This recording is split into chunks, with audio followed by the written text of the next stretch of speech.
everyone, and welcome to episode 112 of Piv's NXT Point of View podcast. My name is Bill Pivots. So this week's episode was highlighted by a number one contenders match between Hideo Itami and Roderick Strong, with the winner facing Bobby Roode at TakeOver Chicago.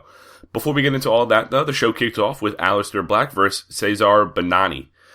Cesar actually had a pretty impressive physique. He was a little taller than Aelister Black, and he's got a good body that I could see him being a star, similar to Kona Reeves down the line. Cesar missed a couple of strikes early, but he came back with a big drop kick off the ropes. Aelister Black no-sold some of the kicks, and he landed a jumping knee to Cesar's jaw. After a knee to the back, he then took Bononi's head off with the Black Mass and got the win. Same as usual for Aelister Black. He did sell a little bit for his opponent here again, similar to what he did last week. But overall, he stayed calm, cool, collected, hit the Black Mass to get the win, and the crowd popped for that finisher. There was the one kid or guy that just jumped up and down when he connected with the kick. Like I said, he's been impressive so far. They're keeping him fresh. They're not overexposing him too much in recent weeks, which is good. You don't want his act to get stale. And I'm looking forward to what he's got, because this NXT is rebuilding and he's going to be one of the big stars in the future. We then got a highlight video of the Women's Battle Royal from last week. Regal then confronted Asuka after her attack and mentioned that she'll be facing all three women in a four-way match. She did look a little worried after that. They then transitioned into Ember Moon being checked out with her shoulder, and that she's been removed from the TakeOver main event, as she'll need about 4 to 5 weeks to recover. Someone caught up with her at the Performance Center, and she said that there's no TakeOver for her, and she's out. It sucks, but I kind of look at it as a blessing in disguise. It gives Nikki Cross and Ruby Riott a chance to shine without being overshadowed by the story between Asuka and Ember Moon. You don't risk the overplaying and oversaturation of the Asuka-Ember Moon feud, and when Ember Moon comes back, you could play up the comeback storyline and have that happen at TakeOver Brooklyn, perhaps. They then announced that Tyler Bate will defend his UK Championship against Pete Dunne at TakeOver. We then got another video package on Pete Dunne. Tom Phillips transitioned into the Women's Championship match again, which led to a nice Ruby Riott video, who she is, what her purpose is. They then attempted a sit-down interview with Nikki Cross. One of the sound guys tried putting a mic on her, but she slapped him away a couple times. There was an off-screen interviewer tried asking her questions, but then she was just saying Ruby's name, where are you, and talking about the Women's Championship. She then approached the camera slowly, cutting a promo on both women. The two video segments were good on Pete Dunne and Ruby Riott. I really didn't care for the Nikki Cross stuff. It kind of looked more comical to me than scary or intense or menacing or anything like that. And I honestly think she'll be the breakout star once she leaves Sanity, whenever that happens. But she's got a lot of potential of the 4 people in that group. Drew McIntyre was backstage, and he was questioned about the match between Hideo Itami and Roderick Strong. He said he was a little disappointed that he's not in the mix, and he said if something isn't happening for him, he makes it happen himself.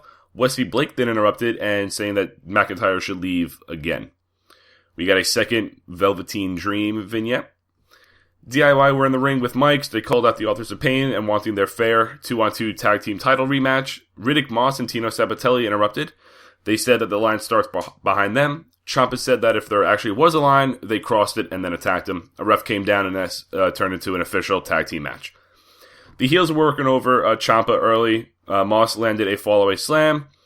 Phillips talked about Moss's and Sabbatelli's football backgrounds, similar to Baron Corbin and, Mojo Rawley.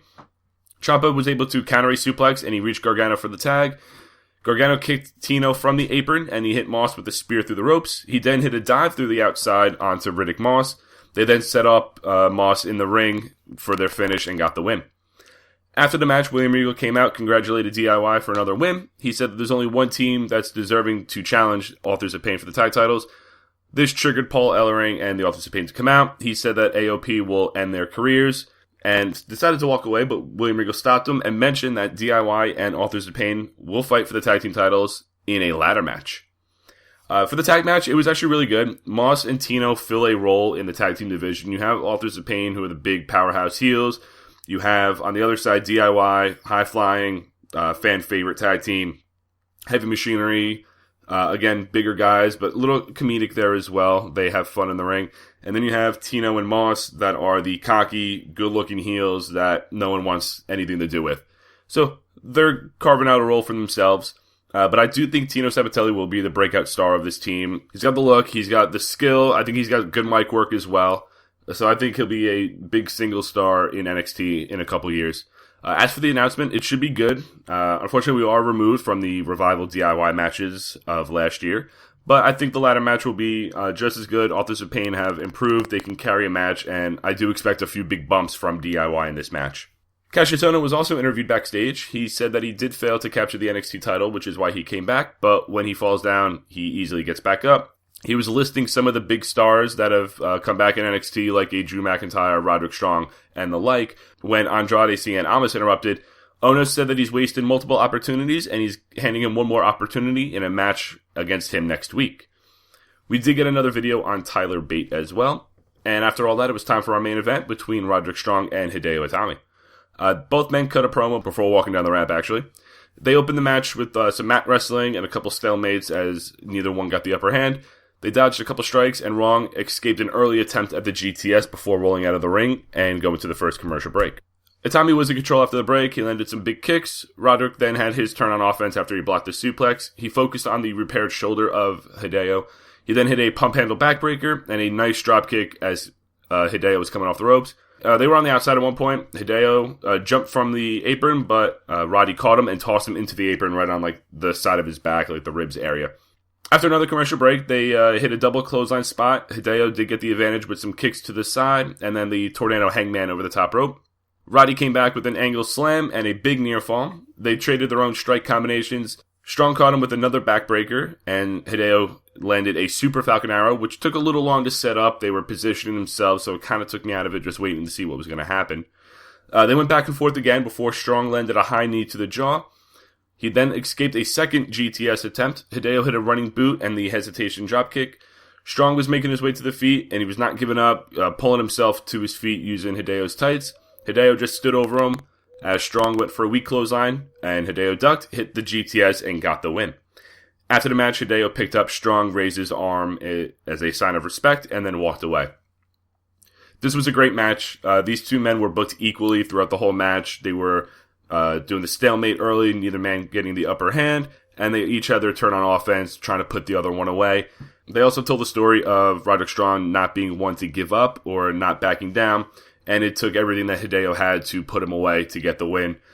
They haven't played up to it yet, but I think they might touch on it next week, that this is Hideo's comeback story. He's missed multiple NXT title opportunities with the shoulder issue, so I think they're going to play up on that a little bit in the go-home show.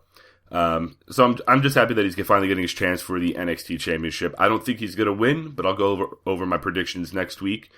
But I think it'll be a good match, and it's a good opportunity for Hideo. Roderick Strong will have multiple championship matches down the line, so I'm not worried about him. It's just weird that they had the two-part story, and now he's lost again. So kind of mixed booking there, but he'll be fine. Don't worry about it. As long as he's single and stays away from No Way Jose Insanity, Roderick Strong's going to be one of the big stars in NXT. Overall, I didn't think it was the strongest episode of NXT. There was a couple squash matches, but they kind of made way for the losers to give themselves a chance to shine. But all three divisions are rebuilding. The women's division is getting new talent. The tag team division is rebuilding with Heavy Machinery and now Moss and Sabatelli. And obviously the main event talent with the return of Kassius Ohno and Drew McIntyre and the rise of Aelister Black. There's going to be a strong main event scene as well. We do have the matches for TakeOver set. Roode versus Hideo for the NXT title. Authors of Pain, DIY for the tag titles in a ladder match. And a three-way, Asuka, Ruby Riott, and Nikki Cross for the women's championship. TakeOver is 9 days away, so we're going to get the rest of the undercard built up. There's definitely going to be something with Kassius Ohno. Maybe Aelister Black gets another match.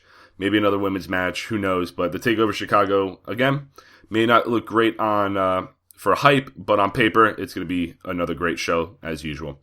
As for next week, like I mentioned, I will be in San Diego, so I will not be able to watch live or record. I will record that week's episode right before I record my review for TakeOver Chicago. So it's going to be another longer episode. I will tweet out my predictions, so follow me on Twitter at @bpiv_sports. Like, comment, subscribe to the show on YouTube, and I'll check you back after TakeOver Chicago. Peace.